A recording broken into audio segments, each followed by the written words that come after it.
Hi, welcome back to the Unraised Latina Ever. Today's topic is going to be why I don't attend Republican groups. I went to one today, and everything started out really peachy, and then we started to talk about policy, and I found myself like wanting to get into a fight with somebody. But you know, the person was a newcomer, so we have to give her credit. She did not know who the Honorary Latina was, what she was dealing with. And it was an education battle, and when you talk about education with me, that's my area of importance. It's the one area that you'll never win. I don't care if you're a lawyer, I don't care if you're a politician, I don't care if you're the biggest billionaire on the face of the earth. When it comes to education, you are not going to win with me. And I'm kind of torn because, you know, I see that they are really gung-ho on prison reform here and making everything fair for the kids in education so they could go to charter schools when there's a failing school.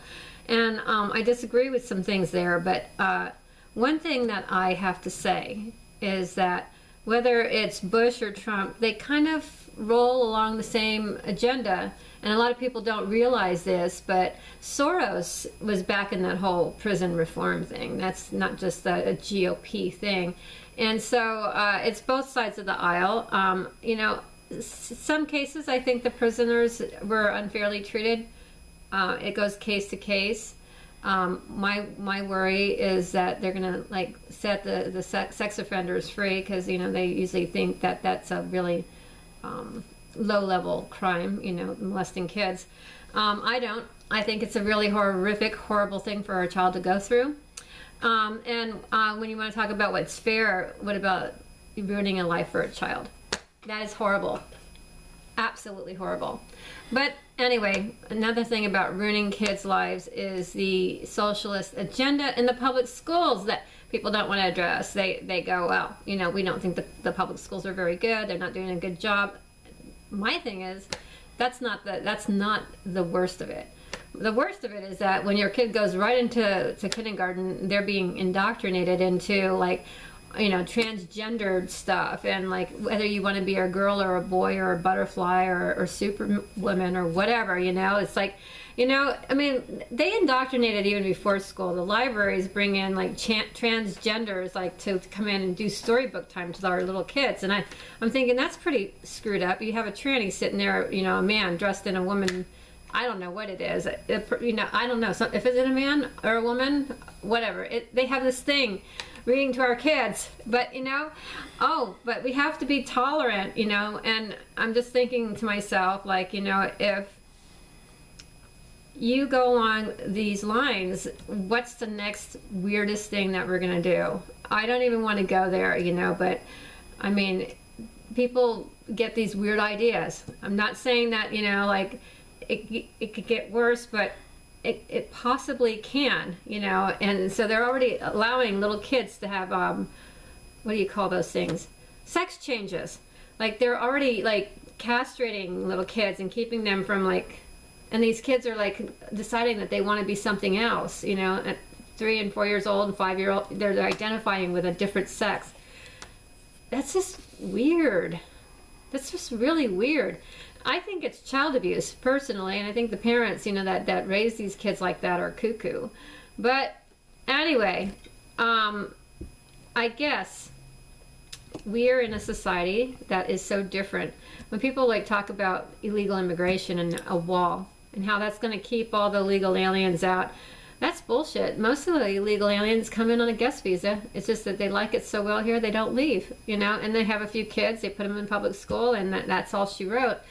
So, I mean, you know, now the wall isn't going to really work, but one thing it will work for is if we have a socialistic country and we want to escape, we're not going to be able to get over that wall. We're going to have some soldiers on there just picking us right off. You're trying to leave us? Bam, bam, bam. You know, or you have the Mexicans on the other side facing you with, you know, guns, because I kid you not, they're not going to want you to come over to their country. But it's okay when their people came over to ours to collapse it. So if you want to talk about what's fair, I see a lot of unfair stuff going on, and I see this whole race war issues of people just, you know, oh, well, you know, Hispanics are usually voting for socialist programs or Democrats or whatever. And I'm like, well, not in my family, they're not. That would be like insulting them. Even though like a lot of them collect services and stuff like that. They're seeing the illegal aliens as taking a piece of their Puerto Rican pie. We don't want that. No, but and we talk about the African Americans, and they're all like getting behind Trump. Well, yeah, I mean, you're giving jobs to 50 million illegal immigrants and health care. How is that going to impact the society? A lot of people don't do their math. A lot of people don't do their homework, and a lot of people really talk out their ass. That's why I do these podcasts, because you know what?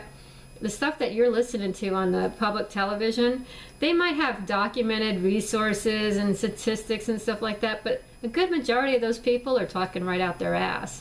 They're getting paid a lot of dollars to do so, especially Dana Perino.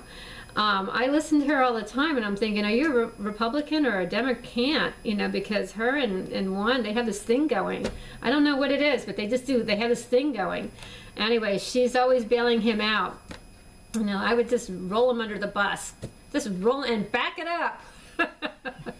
Anyway, you guys, that's why I don't go to these events anymore. I get too mad, and it's not worth it.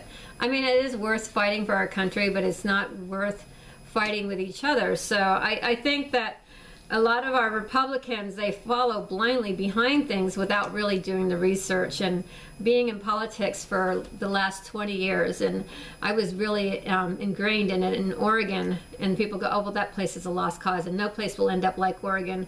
Every place can end up like Oregon. It can happen. And if we don't start educating our kids in K through 12 and doing it, without allowing the indoctrination of socialism to get to them, then we're going to be in a world of hurt. And that's all. You guys have a great Friday. God bless.